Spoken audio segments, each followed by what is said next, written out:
Hello, welcome you all to our YouTube channel. හරි.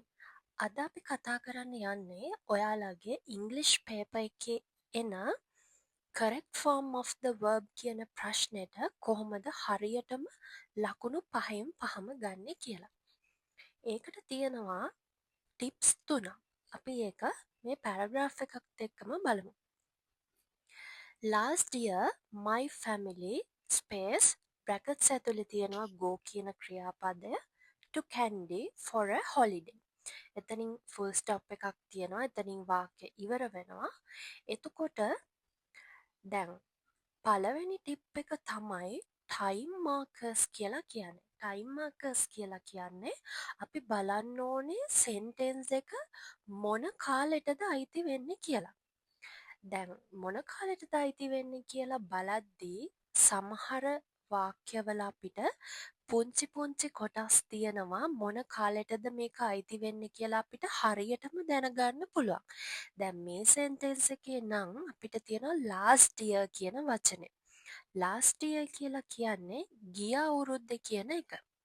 එතකොට අපි හැමෝම දන්නවා ගිය අවුරුද්දේ කිව්වහම මේක අයිති වෙන්නේ අතීතෙට කියලා. එතකොට මෙතන කියන්නේ අතීත කතාවක්.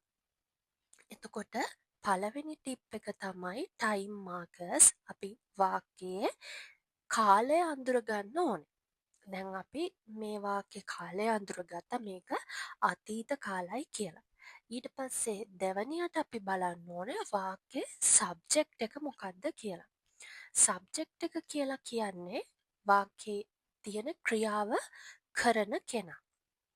එතකොට ගිය අවුරුද්දේ මගේ පවුලේ කට්ටිය කැන්ඩි ගියා කියලා තමයි කියන්නේ. එතකොට ක්‍රියාව තමයි නුවර ගියපු එක. කවුද නුවර ගියේ? මගේ ෆැමිලි එක. එතකොට නුවර යනවා කියන ක්‍රියාව කරේ මගේ ෆැමිලි එක නිසා සබ්ජෙක්ට් එක වෙන්නේ my family කියන එක. ඊට පස්සේ තුන්වෙනි ටිප් එක තමයි අපි බලන්න ඕනේ ක්‍රියාපදය මොන ස්වරූපයෙන්ද තියන්නේ කියලා. දැන් මෙතනදී අපි ගිය අවුරුද්දේ ගියපු එකක් නිසා අපි දන්නවා අතීත කාලයි කියලා. එතකොට සබ්ජෙක්ට් එක my family. එතකොට අපි දන්නවා ක්‍රියාපදෙත් තියන්න ඕනේ අතීත කාලෙන්ම තමයි. go කියන ක්‍රියාපදයේ අතීත ස්වරූපය තමයි went කියලා කියන්නේ. go කියලා කියන ක්‍රියාපදය ඉරගියුල ක්‍රියාපදයක් නිසා අතීත කාලෙට හැරෙද්දී ඩීවත් ඊඩීවත් එකතු වෙන්නේ නැහැ. went කියලා තමයි අතීත කාලෙට හැරෙන්නේ. එතකොට මේ sentence එක fill වෙනවා last year my family went to Kandy for a holiday කියලා. ඊළඟ එක while we his තැනක් brackets ඇතුළේ තියෙනවා travel කියන ක්‍රියාපදය by train we saw many beautiful mountains.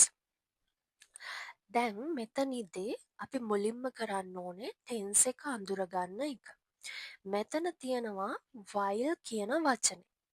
සාමාන්‍යයෙන් යම් දෙයක් සිද්ධ වෙමින් පවතින අතරතුර කියන අදහසට තමයි මේක පාවිච්චි කරන්නේ. එතකොට යම් දෙයක් සිද්ධ වෙමින් පවතිනවා කියලා කිව්වොත් අපි දන්නවා අනිවාර්යෙන්ම අයිති වෙන්නේ continuous tense එකකට. හැබැයි ඊළඟට අපි බලන්න ඕනේ මෙතනදී මොන continuous tense එකටද කියලා. මොකද වර්තමාන කාලේ present continuous තියෙනවා, අතීත කාලේ past continuous තියෙනවා, අනාගත කාලේ future continuous තියෙනවා. දැන් මේක අතීත කාලෙන් යන නිසා අපි ගිය අවුරුද්දේ ගියපු trip එකක් නිසා මේක past continuous tense එකකින් තමයි අපිට ගන්න වෙන්නේ. එතකොට ඊළඟට දෙවෙනි එක තමයි අපි බලන්න ඕනේ subject එක මොකක්ද කියලා. මෙතන train එකේ යන්නේ අපි නිසා subject එක we කියලා තමයි ගන්න. ඊළඟට අපි බලන්න ඕනේ ක්‍රියාපදය මොන ස්වරූපයෙන්ද තියන්නේ කියලා. සාමාන්‍යයෙන් continuous tense වලදී අනිවාර්යයෙන්ම subject එකට පස්සේ be verb එක එනවා, be verb එකට පස්සේ verb එක එනවා, verb එක පිටිපස්සට ing එකතු වෙන්නම ඕනේ continuous tense එකක් නම්. එතකොට මේ travel කියන මේ ක්‍රියාපදයේ පිටිපස්සට ing කියන එක එකතු වෙන්න ඕනේ. ඊළඟට අපි බලන්න ඕනේ දැන් මේක අතීත කාලෙන් යන නිසා වී කියන ක්‍රියාපදයක් එක්ක අතීත කාලේ පාවිච්චි කරන B verb එක මොකක්ද කියලා. ඕගොල්ලෝ දැනටමත් දන්නවා ඇති වී කියන මේ සබ්ජෙක්ට් එකත් එක්ක අපි කියන B verb එක තමයි පාවිච්චි කරන්නේ. එතකොට while we were traveling වෙනවා ing එකතු වෙන නිසා by train we saw many beautiful mountains. Usually my father his තැනක් brackets ඇතුලේ drive කියන ක්‍රියාපදය තියෙනවා his car for trips. But this time we wanted a different experience. හරි. මෙතන අපි මුලින්ම දැන් ටයිම් මාකර්ස් කාලය අඳුරගන්න ඕනේ usually කියලා වචනයක් තියෙනවා.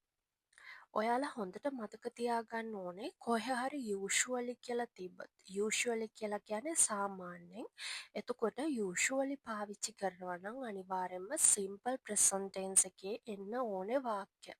මොකද usually කියලා කියන්නේ සාමාන්‍යයෙන් අපි කරන දෙයක් පුරුද්දක් විදිහට කරන දෙයක් වෙන්න ඕනේ. එතකොට මේක අනිවාර්යයෙන්ම simple present tense එකේ තමයි තියන්න ඕනේ. ඒක හොඳට මතක තියාගන්න. ඊළඟට අපි බලන්න ඕනේ මෙතන සබ්ජෙක්ට් එක මොකක්ද කියලා. දැන් සාමාන්‍යයෙන් අපි කාර් එකේ ට්‍රිප් යද්දි කාර් එක ඩ්‍රයිව් කරන්නේ my father මගේ තාත්තා කියලා තමයි කියන්නේ. එතකොට කාර් එක ඩ්‍රයිව් කරනවා කියන ක්‍රියාව කරන්නේ තාත්තා නිසා සබ්ජෙක්ට් එක වෙන්නේ my father. එතකොට ඔයාලා අහලා ඇති I we you they සහ he she it කියලා සබ්ජෙක්ට් 7ක් තියෙනවා. my father මගේ තාත්තා කිව්වහම පුරුෂ ඒ වගේම ඒක වචනයි.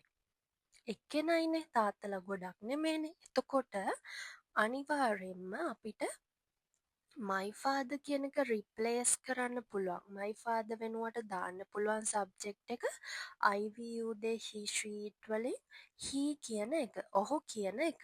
එතකොට ඔයාලා දන්නවා ඇති simple present tense එකේ රූල් එකක් තියෙනවා he she it වලදී අනිවාර්යයෙන්ම ක්‍රියාපදයේ අගට s අකුරක් එකතු වෙන්න ඕනේ කියලා. එතකොට දැන් my father කියන එක අපිට රිප්ලේස් කරන්න පුළුවන් he කියලා නිසා මෙතන ඒ වගේම simple present tense එක use කරන නිසා අපිට ඒ රූල් එක මෙතනදී apply කරන්න වෙනවා. එතකොට my father drive නෙමේ drive කියන එක පිටිපස්සට s අකුරක් එකතු වෙන්න ඕනේ. එතකොට usually my father drives his car for trips.